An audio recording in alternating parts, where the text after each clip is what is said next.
This is Mr. Paul Smith, Director of the Museum of Contemporary Crafts of the American Craftsmen Council, a 25-year-old organization dedicated to the development of arts and crafts in America.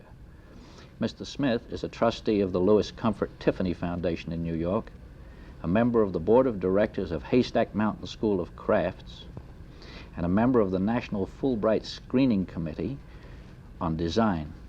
He is internationally known in the arts and crafts. His museum is located at 29 West 53rd Street in New York and is open 7 days a week. Paul, I for one would be terrified at the prospect of having to judge another man's work. What is the jury process as you practice it? Well, it is a very difficult task indeed, and one that's very difficult to describe. I have brought these three pieces, which are an entry by one person, to make a point about how I have approached this. This is a very beautiful, functional pot, very handsomely made and very individual. The piece behind me is another very handsome piece without a specific function, but serves the purpose of just a beautiful piece to look at. Both of these were accepted. This piece I rejected because it had a very bad proportion of the base to the form. Then, Mr. Smith, if you could sum it up in a word, what do you look for most in a piece of artwork? The presence of the craftsman's personality in the object. We see the work of the Eskimo from Alaska carved in ivory from the walrus tusk or whalebone, and we see the work of our Southwest Indians in the form of sand painting. What regional influence do you find as a result of our own Rocky Mountains? The artist today is influenced internationally through the communication media, and that while he, as a sensitive artist, is obviously affected by his surroundings, his influences are worldwide. Then what would you say this show represents? This exhibition, I think, represents a very important point, that of the revival of craftsmanship in our technological society. Traditionally, the craftsman was needed to make the utilitarian requirements of man. Today, the machine makes these for us. So therefore, the purpose is an entirely different point. It is the act of making, which is a very important need in man today. We find many people who spend their whole lives making a steering wheel for an automobile and yet never really feels the accomplishment of making an automobile. This may be good for the individual, but what of society as a whole? Well, basically, it represents a very important humanizing and enrichment influence on the total society. Paul, for a first-hand look, let's go to Central City. Well, here at Gilpin County Arts Association, we have a table full of very beautiful ceramics. Mr. Smith, would you like to tell us something about the ceramics on this table, the ones that you've selected, sir? I would first like to talk about the function of the ceramics here.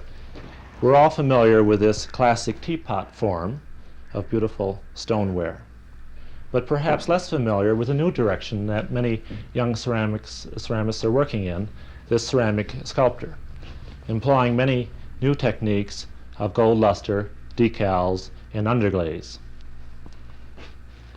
Again, following the more classic functional form is this porcelain jar, and this classic stoneware container. But the artist here has a strong graphic message which he indicates very clearly with the arrows, inviting one to open the lid and see the contents. This group of ceramic vases indicates the personality range in the work. Because all of these pieces are made as one-of-a-kind personal expressions of the artist, we see the small classic porcelain vase form, and the tall stoneware one, and the one with texture, and the one with a shiny glaze, and one with a dull surface. Mr. Smith, I'm interested to know, is there such a thing as an American style? I would say that there is no American style, but that's perhaps what is most exciting. In studying the heritage of this country and observing where all the people have come from all parts of the world, we can begin to understand that the diversity accounts for the great variety of work. It is a variety that's most American. We are very fortunate to have here today Mr. Sheldon Carey, Professor of Ceramics Art at the University of Kansas. Sheldon, I've been very interested in some of the techniques that the American craftsmen use, especially the potters who have such a wide variety of processes.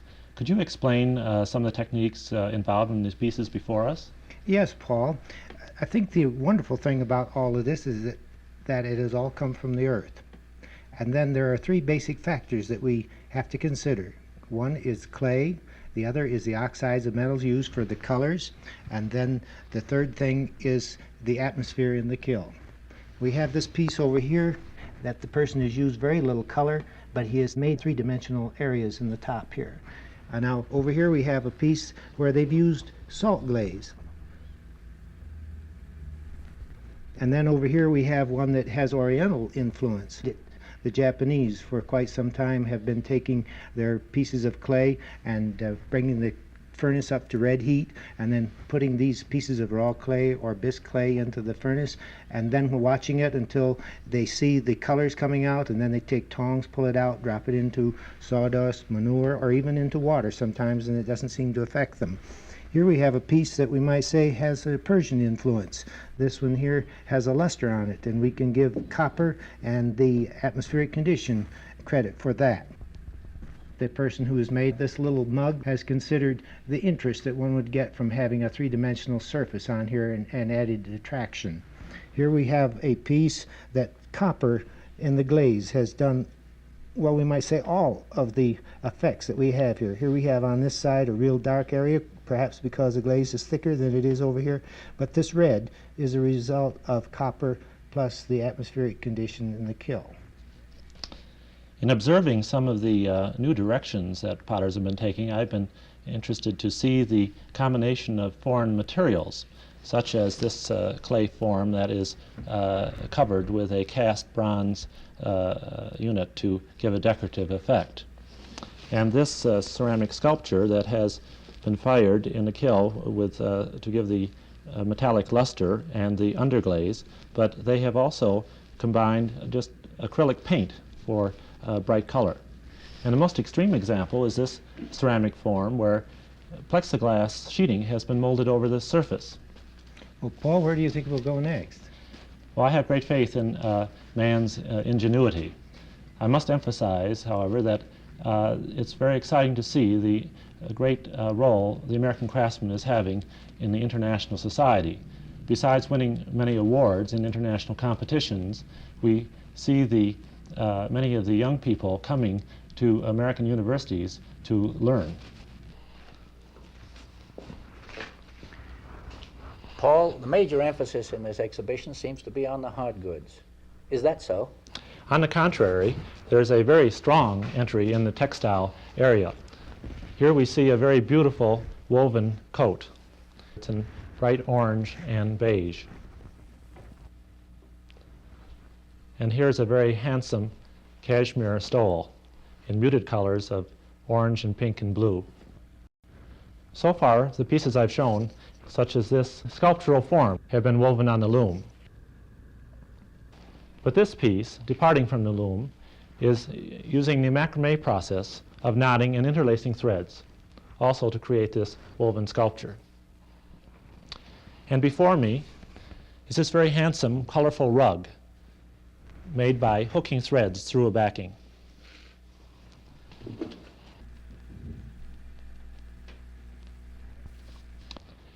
Another process of decorating textiles is printing on fabric, such as this panel of printed velvet.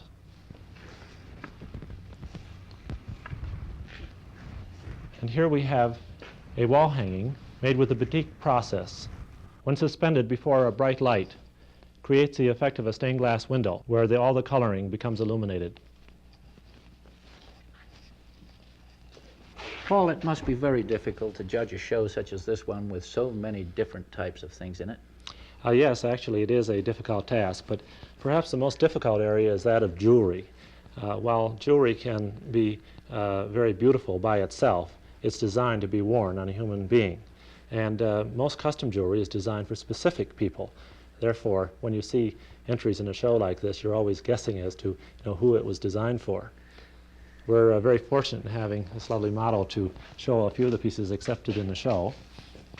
Here is a beautiful necklace of sterling silver, and it is really two necklaces in one. Our pretty model is wearing a lovely hair ornament forged in sterling silver and adorned with black and white pearls. Here is a magnificent ring only for the bold and young at heart. It is sculptured with exquisite colored stones and massive sterling silver.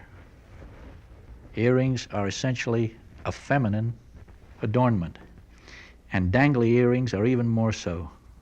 Perhaps one of the most beautiful pieces of jewelry I have ever seen is this necklace showing a calliope player sitting in front of his calliope, which is crafted of sterling silver, pearls, and lapis lazuli. Another earring, crafted of solid gold, is worn as you see our model wearing it now. We always think of jewelry as that which is crafted of precious metals and precious stones, but for the young of heart, here's a mod piece done, if you please, in hand-painted paper. Thank you very much, Shirley, and thank you, Paul. Ladies and gentlemen, we regret that we've only been able to show you a very small part of this beautiful exhibit that opens here in Central City for the Gilpin County Arts Association, opens on May 25th and runs until July 5th. I do hope you'll all be here to see it for yourselves. Thank you.